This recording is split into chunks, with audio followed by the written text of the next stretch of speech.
जिस फौजी ने मेरी बहन राबिया को दबोच रखा था वो भी राबिया को छोड़कर दौड़ता हुआ आगे जाकर अपने साथियों से मिल गया था। उनकी राइफलें आग बरसा रही थी। मैंने चाची जुलेखा और एक बूढ़े आदमी को गोलियों से छलनी होकर गिरते देखा और फिर किसी फौजी की एक गोली ने मासूम शमू को भी चाट लिया। मैं भी एक मकान के दरवाजे के करीब दीवार के साथ खड़ा फायरिंग कर रहा था, मगर मेरे मुकाबले पर 3-4 फौजी थे जो पोजीशन लेकर फायरिंग कर रहे थे। मैं जिस दीवार के सहारे खड़ा था उसका एक हिस्सा आगे को निकला हुआ था, जिससे मुझे कुछ आड़ मिल गई थी। गोलियां मेरे आसपास से गुजर रही थी। इस दौरान मेरे करीब वाला दरवाजा बड़ी आहिस्तगी से खुला और एक नस्वानी आवाज सुनाई दी, शमरोज अंदर आ जाओ, जल्दी करो। मैंने गर्दन घुमा कर देखा, वो चाची ज़ैनब थी। मेरा घर इसी मोहल्ले में था, सब एक दूसरे के शनासा थे, घरों में आना जाना था। मैं उदेड़ उम्र मर्दों को चाचा और औरतों को चाची कहा करता था। नहीं चाची, तुम अंदर जाओ और दरवाजा बंद कर लो। मैंने जवाब दिया और मुड़कर दूसरी तरफ देखने लगा। एक 8-9 साल की उम्र का बच्चा और एक उदेड़ उम्र औरत भी भारतीय सूरमाओं की बर्बरियत का शिकार हो चुकी थी। उस मासूम बच्चे को 2 गोलियां लगी थी, खून बह रहा था और वो मुर्गे बिस्मिल की तरह खाक में लूट रहा था। और फिर मेरा दिल उछलकर हलक में आ गया। मेरी बहन राबिया ने उठकर एक मकान के दरवाजे की तरफ भागने की कोशिश की, मगर चीखती हुई ढेर हो गई और खाक में लूटने लगी। उसका जिस्म गोलियों से छलनी हो गया था। मैं सन्नाटे में आ गया। एक लम्हा को सोचने समझने की कुव्वतें जैसे सलब हो गईं। दिमाग पर बर्फ सी जम गई। मैं फटी फटी सी नजरों से खाक में तड़पती हुई राबिया को देखता रहा। मेरी नजरें कभी तड़पते हुए उस मासूम बच्चे की तरफ उठ जाती और कभी राबिया की तरफ, और फिर जैसे मैं होश में आ गया, मैंने राइफल को आगे निकालकर ट्राइगर दबा दिया। गोलियों की तड़तड़ाहट में एक फौजी की चीख भी सुनाई दी थी। मैंने ट्राइगर से उस वक्त तक उंगली नहीं हटाई जब तक मैगजीन खाली नहीं हो गया। दूसरी तरफ से भी गोलियां बरसाई जा रही थी। मैंने खाली राइफल एक तरफ फेंक दी और नताज से बेपरवाह होकर आड़ से निकलकर राबिया की लाश की तरफ दौड़ना चाहता था। पीछे खड़ी हुई चाची ज़ैनब ने मुझे कमीज के कॉलर से पकड़कर दरवाजे में खींच लिया। पागल हो गए हो? वो चीखी। तुम 2 कदम भी आगे नहीं जा सकोगे, वो तुम्हें छलनी कर देंगे। उन्होंने राबिया को मार दिया चाची। मासूम खालिद को खाको खून में लौटा दिया। चाची जुलेखा को मार डाला। शमू को गोली से उड़ा दिया। मुझे छोड़ दो चाची, मैं उन वैश्यों को जिंदा नहीं छोड़ूंगा। मैं चीखते हुए अपने आप को छुड़ाने की कोशिश करने लगा। पागल मत बनो शमरोज, चाची ज़ैनब ने चीख कर कहा। तुम राबिया और दूसरों की अब कोई मदद नहीं कर सकते, वो तुम्हें भी मार डालेंगे। लेकिन याद रखो, तुम्हें जिंदा रहना है, इस खून का हिसाब लेना है जो तुम्हारी आंखों के सामने इस खाक में जज़ब हो रहा है। वादी की सरजमीन को इन खूंखार बेड़ियों के गंदे वजूद से पाक करना है, और ये सब कुछ तुम जिंदा रहकर ही कर सकते हो। इस तरफ से छत पर चढ़कर दूसरी तरफ निकल जाओ। ये सोचने का वक्त नहीं है, देर मत करो। चाची ज़ैनब ने मुझे अंदर खींचकर धड़ से दरवाजा बंद कर दिया। मेरे दिमाग में आंधियां सी चल रही थी, मगर चाची ज़ैनब की बात मेरी समझ में आ गई थी। मैं अपने आप को संभालने की कोशिश करते हुए इधर उधर देखने लगा। चाची ज़ैनब ने ठीक कहा था। मैं राबिया, खालिद, चाची जुलेखा या उन लोगों की कोई मदद नहीं कर सकता था जो भारतीय फौजियों की गोलियों से छलनी हो गए थे।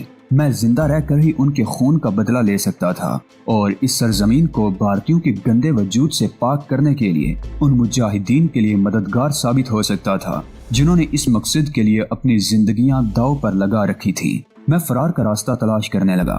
उस तरफ चाची ज़ैनब चीखी, सीढ़ियों पर चढ़कर अब्बास भाई की छत पर कूद जाओ, उस तरफ से तुम्हें भागने का रास्ता मिल जाएगा। गली में फायरिंग के साथ अब दौड़ते हुए बारीक कदमों की आवाज भी सुनाई दे रही थी। मैं सहन में सीढ़ियों की तरफ दौड़ा। सीढ़ियां लकड़ी के तख्तों की थी। अभी मैंने पहली सीढ़ी पर कदम रखा ही था कि बाहर से दरवाजे पर ज़रबे लगाई जाने लगी। वो लोग शायद राइफलों के बट मार मार कर दरवाजा तोड़ने की कोशिश कर रहे थे। मैं रुक कर पीछे देखने लगा। भाग जाओ, जल्दी करो, चाची ज़ैनब चीखी। उसने दोनों हाथों से दरवाजे पर दबाव डाल रखा था ताकि भारतीय फौजियों को ज्यादा से ज्यादा देर तक रोका जा सके। दरवाजे पर जोरदार ज़रबें लगाई जा रही थी। मैं सीढ़ियों पर दौड़ने लगा और फिर चाची ज़ैनब की चीख सुनाई दी। दरवाजा टूट गया था और वो पुश्त के बल गिरी थी। कहाँ छुपाया है तुमने उस उग्रवादी को? बताओ, जल्दी करो। मेरे सामने उस वक्त 3-4 सीढ़ियां रह गई थी। ये गरजदार आवाज सुनकर मैंने पीछे मुड़कर देखा। चाची ज़ैनब पुश्त के बल जमीन पर पड़ी थी। एक फौजी ने अपना पैर उसके पेट पर रखा हुआ था और दोनों हाथों में पकड़ी हुई राइफल की संगीन उसके सीने से लगा रखी थी। नहीं बताऊंगी कुछ भी। चाची जैनब ने जवाब दिया। उसके लहजे में थरथराहट थी, लेकिन उसमें खौफ का उनसर शामिल नहीं था। एक लम्हा को मेरा दिल चाहा कि मैं सीढ़ियों पर से उन दरिंदों पर छलांग लगा दूं, लेकिन इस तरह मैं चाची जैनब की कोई मदद नहीं कर सकता था, बल्कि खुद अपनी जान से भी हाथ धो बैठता। सीढ़ियों के एक तरफ मकान की दीवार थी और दूसरी तरफ पतली सी दीवार ही की तरह 2.5-3 फुट ऊंची रेलिंग थी। मैं उसकी आड़ में आहिस्ता आहिस्ता ऊपर चढ़ने लगा। अभी आखिरी से पहली सीढ़ी पर कदम रखा ही था कि फायर के साथ चाची जैनब की चीख सुनाई दी। मैं बेख्तियार उठकर खड़ा हो गया। उस बेरहम भारतीय फौजी ने चाची जैनब के सीने पर गोली चला दी थी। चाची जैनब के सीने से खून का फवारा उबल पड़ा। फौजी ने अपना पैर उसके पेट पर से हटा लिया। चाची तड़पने लगी। वो रहा छत पर। एक फौजी की चीखती हुई आवाज सुनकर मैं जैसे होश में आ गया। उस फौजी ने मुझे देख लिया था और चीखते हुए राइफल सीधी कर ली। मैंने आखिरी सीढ़ी पर कदम रखकर छत पर छलांग लगा दी। एक फायर हुआ और एक दहकता हुआ अंगारा मेरी पिंडली में उतरता चला गया। मेरी बाईं टांग पहले ही जख्मी थी और अब भी वही टांग जद में आई थी। गोली पिंडली का गोश्त चीरती हुई निकल गई थी। मैं मुंह के बल गिरा, लेकिन दूसरे लम्हे उठकर लंगड़ाता हुआ छत के दूसरे किनारे की तरफ दौड़ा। छत पर दौड़ते हुए मैंने एक तायराना नजर अपने अतराफ में भी डाली थी। चाची जुलेखा के घर से आग के शोले बुलंद हो रहे थे। मेरा घर भी अब मुकम्मल तौर पर आग की लपेट में था। बस्ती के दूसरे कई घरों से उठने वाले शोले और स्याह धुएं के बादल आसमान से बातें करते हुए महसूस हो रहे थे। लकड़ी के तख्तों की सीढ़ियों पर दौड़ते हुए कदमों की आवाज सुनाई दी। मैं छत के दूसरे किनारे पर पहुंच चुका था। उस तरफ एक तंग सी गली थी। मैंने गर्दन घुमा कर देखा। भारतीय फौजी का सर सीढ़ियों पर नमूदार हो रहा था। मैंने मुड़कर छत से छलांग लगा दी। छत तकरीबन 15 फुट ऊंची और नीचे गली कच्ची थी। मैं बद की आवाज के साथ गिरा, मगर अपना तवाजुन बरकरार न रख सका और एक तरफ लुढ़कता चला गया। मैंने अपने आप को संभालने की कोशिश करते हुए उधर देखा। गली सुनसान पड़ी थी। चंद गज आगे बाईं तरफ एक तंग सी गली थी। मैंने उठकर उस तरफ दौड़ने की कोशिश की, मगर कराह कर रह गया। मेरी बाईं टांग से खून बह रहा था। तकलीफ बढ़ रही थी और टांग पर बोझ नहीं पड़ रहा था, लेकिन यहाँ रुकना मौत को दावत देने के मुतरादिफ था। वो बेड़िया सिफ्त फौजी किसी भी लम्हे छत के उस किनारे पर पहुंच सकते थे। वो मुझे देखते ही फायर खोल देते। मैं उठकर लंगड़ाता हुआ अगले मोड़ की तरफ दौड़ा। मैं अपनी उन्हीं पेचो खम खाती हुई तंग सी गलियों में पल कर जवान हुआ था। इन गलियों से मैं अपने हाथ की लकीर की तरह वाकिफ था। मैं जानता था कि अगर मैं अगली गली में दाखिल हो जाऊं तो मेरा ताकुब करने वाले फौजी मुझे तलाश नहीं कर सकेंगे। गली का वो मोड़ तकरीबन 20 गज के फासले पर था। मैं लंगड़ाता हुआ उसी तरफ दौड़ता रहा। बस्ती में हर तरफ फायरिंग और चीखों पुकार आओ फगा की आवाजें सुनाई दे रही थी। मोड़ के करीब पहुंचकर मैंने पीछे मुड़कर देखा। चाची जैनब वाले मकान की छत पर अब 2 फौजी नजर आ रहे थे। वो राइफलें संभाले गली में इधर उधर देख रहे थे और फिर उनमें से एक ने मुझे देख लिया और राइफल सीधी करते हुए फायर खोल दिया। मैंने दूसरी गली में छलांग लगा दी। लातादाद गोलियां मेरे पैरों के आसपास जमीन पर लगी। धूल उड़ने लगी। मैंने पीछे मुड़कर नहीं देखा। लंगड़ाता हुआ एक तरफ दौड़ता रहा और चंद गज आगे एक और गली में दाखिल हो गया। आगे भी फायरिंग और चीखों की आवाजें सुनाई दे रही थी। मैं उन पेचो खम खाती हुई गलियों में दौड़ता रहा। मेरी टांग की तकलीफ बढ़ती जा रही थी, लेकिन मैं रुका नहीं। कहीं रुकने का मतलब मौत था, सिर्फ मौत। एक और गली में मुड़ते ही मैं ठिठक कर रुक गया। आगे कुशादा बाजार था। सड़क के दूसरी तरफ एक फौजी जीप खड़ी थी, जिसके करीब एक मेजर और 2 फौजी खड़े थे।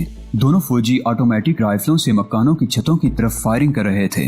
मेजर के हाथ में भी रिवॉल्वर था। ये जीप गालबन बाद में कस्बे में आई थी। कस्बे में हर तरफ फौजी दंदनाते फिर रहे थे। उनके भारी बूटों की दमक और गूंज चारों तरफ सुनाई दे रही थी। आग और खून का ये शैतानी खेल अपने उरूज पर पहुंच चुका था। ये वैशी बेड़िए इस कस्बे को पूरी तरह तबाह कर देने पर तुले हुए थे। अरे वो उस लड़के को पकड़ो। उस गली में मेजर की चीखती हुई आवाज सुनकर मैं चौंक गया। उसने मुझे देख लिया था। मैं मुड़कर गली में दौड़ने लगा। 2 फौजी मेरे पीछे आ रहे थे। टांग से बहुत ज्यादा खून बह रहा था, जिससे मैं नकाहत सी महसूस करने लगा था।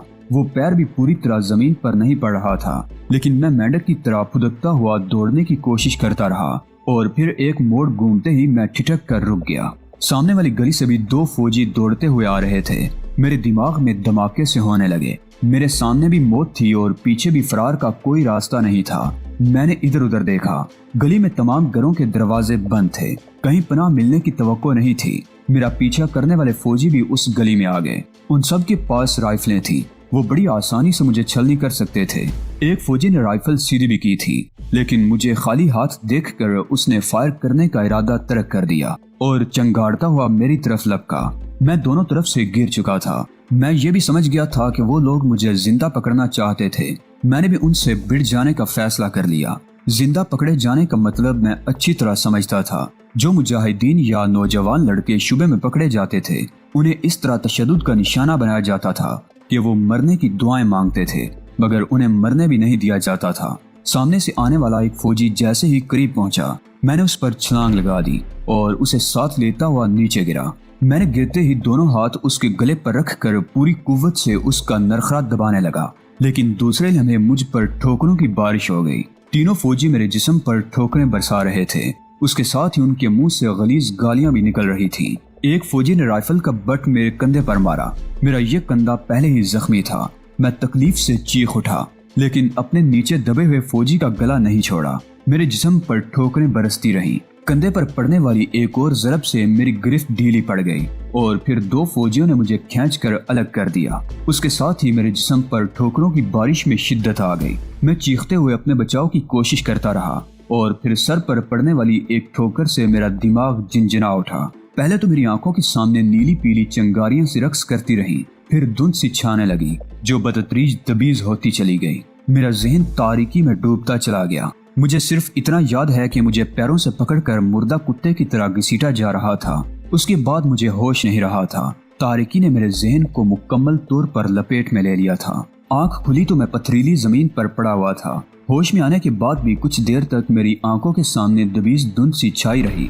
मैंने सर को एक दो झटके दिए। दिमाग में ठेसें उठने लगी, लेकिन आंखों के सामने छाई हुई धुंध बदतरीज चढ़ती चली गई। मैंने अपने आप को हरकत देने की कोशिश की तो बेख्तियार बुलबुला उठा। मेरा पूरा जिस्म फोड़े की तरह दुख रहा था। पूरे बदन में दर्द की लहरें बिजली के कूंदे की तरह लपक रही थी। बाईं टांग लकड़ी के तख्ते की तरह अकड़ी हुई थी और शदीद ठेसें उठ रही थी। मैंने आंखें बंद करके अपने बदन को ढीला छोड़ दिया और गहरे गहरे सांस लेने लगा। चंद मिनट बाद मैंने दोबारा आंखें खोल दी और हरकत किए बगैर इधर उधर देखने लगा। माहौल पर मलगज्जा उजाला था। मैं पिछले वाकयात याद करने लगा। मेरे दिमाग में अगरचे धमाके हो रहे थे, मगर एक एक बात मुझे याद आ रही थी। दरिंदा सिफ्त भारतीय फौजियों ने जब कस्बे पर हमला किया तो असर का वक्त था। मेरे वालिद को मस्जिद में अजान देते हुए शहीद कर दिया गया था और फिर वो शैतानी खेल शुरू हो गया था जिसे देखकर आसमान भी कांप उठा होगा। एक एक वाकया मेरी आंखों के सामने घूमता चला गया। मेरी बहन राबिया, चाची जुलेखा, उसकी बेटी शमू, मासूम खालिद और चाची ज़ैनब, उन सब को बेरहमी से मौत के घाट उतार दिया गया था। बस्ती के न जाने और कितने घरों को नहीं दी थी। मैंने गर्दन घुमाकर दूसरी तरफ देखा। उस तरफ भी दूर दूर तक कोई ऐसी चीज दिखाई नहीं दी जिससे समझा जाता कि मैं भारतीय फौजियों की कैद में हूँ। मैं एक झटके से उठकर बैठ गया। इस बेइख्तियाती का नतीजा मुझे कंधे और बदन के दूसरे हिस्सों में शदीद ठेसों की सूरत में भुगतना पड़ा। मेरे मुंह से बेख्तियार करा खारिज हो गई। मैंने तकलीफ जब्त करने के लिए दांत बींच लिए और आंखें बंद कर ली। तकरीबन 1 मिनट बाद मैंने दोबारा आंखें खोल दी और जख्मी टांग घसीट कर उठने की कोशिश करने लगा। मैंने दोनों हाथ जमीन पर टिका लिए थे।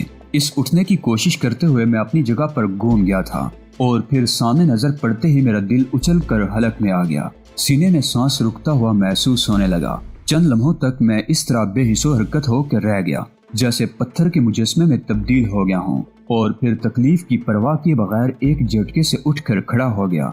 वो बड़ा खौफनाक मंजर था। मेरे सामने पथरीली जमीन पर 2 जवान लड़कियों की लाशें पड़ी थी। उनके जिस्मों पर एक चीथड़ा तक नहीं था। उनके कपड़े इधर उधर झाड़ियों में पड़े हुए थे। एक लड़की की लाश पुश्त के बल पड़ी थी। उसकी टांगें खून में लुथड़ी हुई थी। चेहरे पर खौफ व दहशत के तासुरात जैसे मुंजमिद होकर रह गए थे। आंखें खुली हुई थी जैसे वो फटी फटी सी नजरों से आसमान को देख रही हो। वो कस्बे के एक दुकानदार अहमद अली की बेटी नीलम थी। उसकी उम्र 17 के लगभग रही होगी। 2 महीने पहले उसकी मंगनी हुई थी और अगले महीने तो उसकी शादी होने वाली थी। भारतीय भेड़ियों ने उसे बर्बरियत का निशाना बनाकर उसकी जिंदगी का चिराग ही गुल कर दिया था। दूसरी लाश औंधी पड़ी थी। उसका चेहरा मुझे नजर नहीं आ रहा था। मैं अपनी जख्मी टांग को घसीटता हुआ उसके करीब पहुंच गया। वो बिल्कुल बरहना थी और मैं उसे हाथ लगाते हुए झिझक रहा था। मैं चंद लम्हे उसकी तरफ देखता रहा, फिर झुककर उसके कंधे पर हाथ रखकर उसे पलट दिया। اس کے ساتھ ہی میرا دل اچل کر حلق میں آ گیا۔ مجھے ابکائی آ گئی اور میں بڑی مشکل سے کیا روک سکا۔ وہ حمیدہ تھی۔ اس کا باپ عرصہ پہلے انتقال کر چکا تھا اور بڑا بھائی بھی کچھ عرصہ پہلے وطن کی آن پر قربان ہو گیا تھا۔ حمیدہ کی عمر بھی 19-20 کے لگ بھگ رہی ہوگی۔ وہ بہت زیادہ حسین تو نہیں تھی لیکن قبول صورت کہا جا سکتا تھا۔ اس کے فگرز غیر معمولی طور پر بڑے تھے۔ وہ جب چلتی تو جسم کا بالائی حصہ تھل تھل کرتا اور لوگ مڑ کر اس کی طرف دیکھنے پر مجبور ہو جاتے۔ حمیدہ کا پیٹ چاک تھا، آنتیں باہر نکلی ہوئی تھی، چھاتیوں پر بھی زخم تھے جیسے دانتوں سے بمبوڑا گیا ہو۔ اس کی ٹانگیں بھی خون آلود تھی۔ میں زیادہ دیر تک اس کی طرف نہ دیکھ سکا اور اپنا رخ بدل لیا۔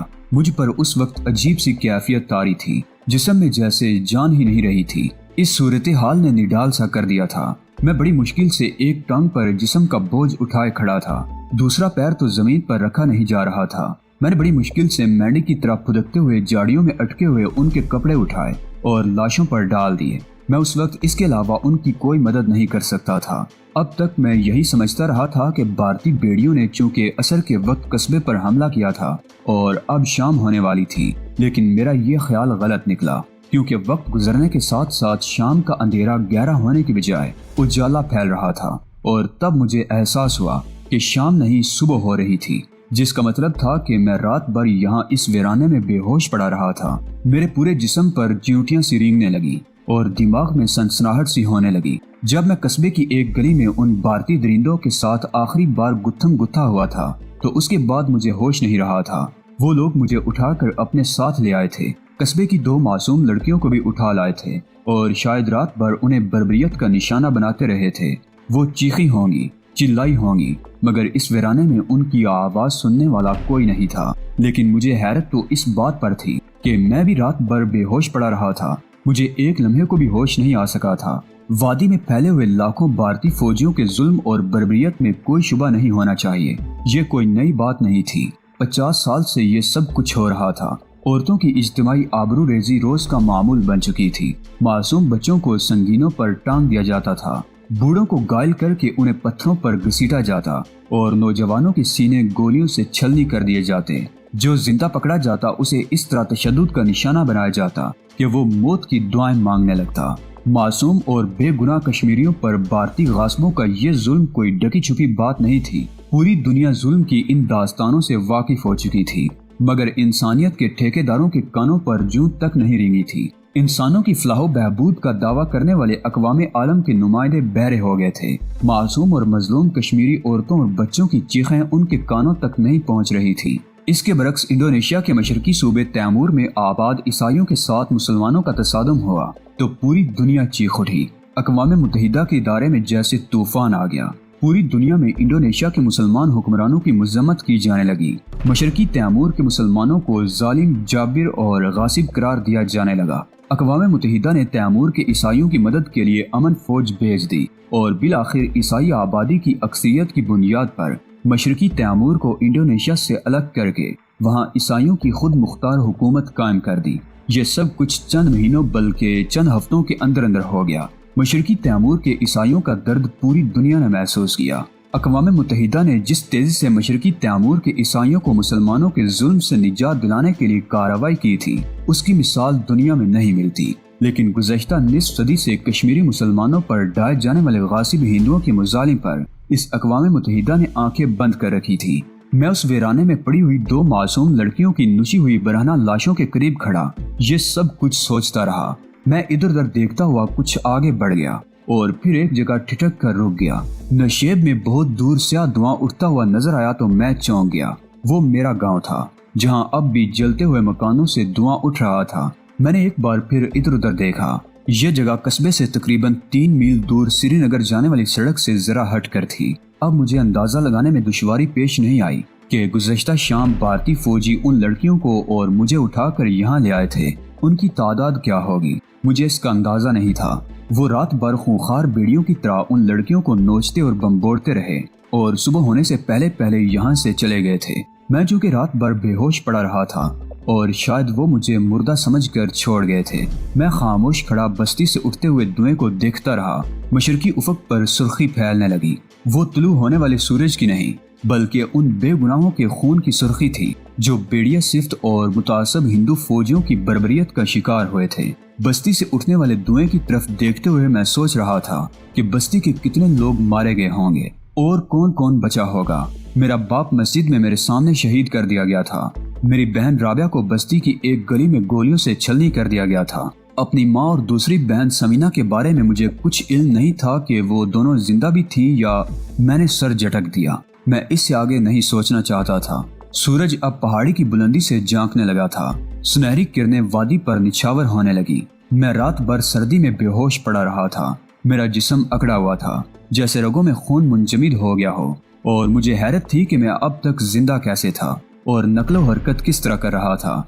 धूप की हरारत से मुझे अपने बदन में खून की रवानी महसूस होने लगी। मैं उस वक्त भी उस जगह पर खड़ा वीरान सी नजरों से नशेब में देख रहा था। जिस जगह खड़ा था वहां से 100 गज नीचे सड़क दिखाई दे रही थी। कस्बे की तरफ से आने वाली ये सड़क इसी पहाड़ी के ऊपर से घूमती हुई श्रीनगर की तरफ चली गई थी। मैंने मुड़कर हमीदा और नीलम की लाशों की तरफ देखा।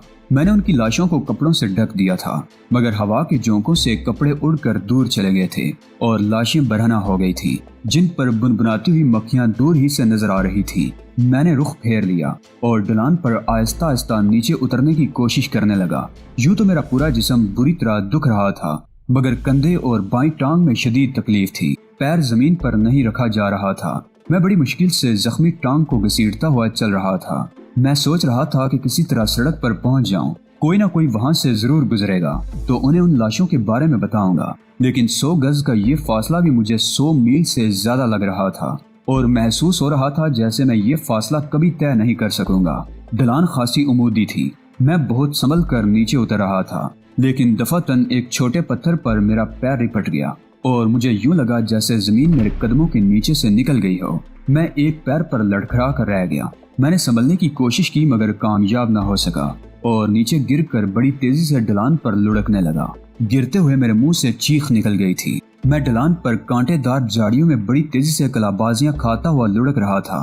मैंने अपने आप को बचाने के लिए झाड़ियों को गिरफ्त में लेने की कोशिश भी की थी, मगर कामयाब न हो सका और लुढ़कता चला गया। और फिर मेरा सर एक पत्थर से टकरा गया। खोपड़ी के पिछले हिस्से पर चोट बड़ी जोरदार लगी थी।